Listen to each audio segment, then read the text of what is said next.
রামনবমীর দিন যত এগিয়ে আসছে, রাজ্যে রাজনৈতিক উত্তাপ ততই বাড়ছে। রামনবমীর দিনে হিন্দুদের পথে নামার আহ্বান জানিয়ে চলেছেন বিজেপি নেতৃত্ব। এবারে রামনবমীর শোভাযাত্রায় লোক সংখ্যা বেঁধে দেওয়ার কথা প্রশাসন জানাতেই সুর চড়ালেন বিজেপি রাজ্য সভাপতি সুকান্ত মজুমদার। শুক্রবার সাংবাদিকদের মুখোমুখি হয়ে সুকান্ত মজুমদার বলেন, প্রশাসন যদি মহরমের মিছিলে লোকসংখ্যা বেঁধে দিতে না পারে, তাহলে রামনবমীর মিছিলে লোকসংখ্যা বেঁধে দেওয়ার এখতিয়ার প্রশাসনিক কর্তাদের কে দিল? আমি পরিষ্কার বলতে চাই প্রশাসনকে, আপনারা কি মহরমের জুলুসে, মহরমের মিছিলে লোকসংখ্যা বেঁধে দেন? যদি ওখানে বেঁধে দিতে না পারেন, তাহলে হিন্দুদের রামনবমীতে বাধার অধিকার আপনাদের কে দিয়েছে? হু আর ইউ?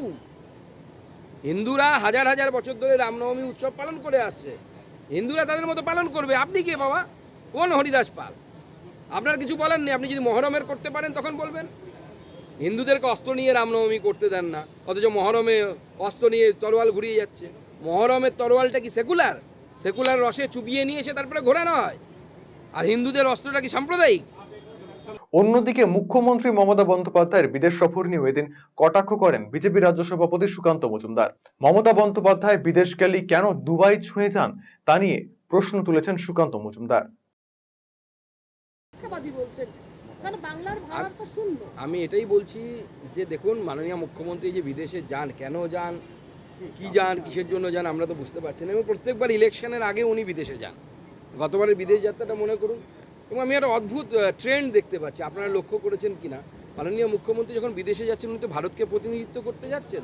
তো উনি তো দিল্লি গিয়ে বা মুম্বাই গিয়ে সরাসরি তো হিথ্রোর ফ্লাইট ধরতে পারতেন। প্রত্যেকবার উনি দুবাই হয়ে যান কেন? কলকাতা থেকে দুবাই প্রত্যেকবার যান, একবার না কিন্তু বারবারই দুবাই টাচ করাটা কেন, আমরা এটা বুঝতে পারছি না। ওনার ভাইপো যখন যায় দুবাই টাচ করেন, উনি যখন যান তখন দুবাই টাচ করেন। অথচ পশ্চিমবঙ্গ একটি ভারতবর্ষের অঙ্গরাজ্য। স্বাভাবিকভাবে মাননীয় মুখ্যমন্ত্রী কলকাতা থেকে ফ্লাইট ধরে দিল্লি যেতে পারতেন বা মুম্বাই যেতে পারতেন, গিয়ে সেখান থেকে হিথ্রো সরাসরি আমাদের এয়ার কানেক্টিভিটি আছে, কিন্তু উনি যান না মানে এবার যাননি নন, কোনোবার যান না। ওনারা কি করেন, ওনার পরিবারের লোকেরা প্রথমে দুবাই যান এবং দুবাই থেকে তারপরে বিদেশে কোনো জায়গায় যান। আমেরিকা গেলে আমেরিকা যান বা লন্ডন যান। দুবাইটা কেন কমন পয়েন্ট?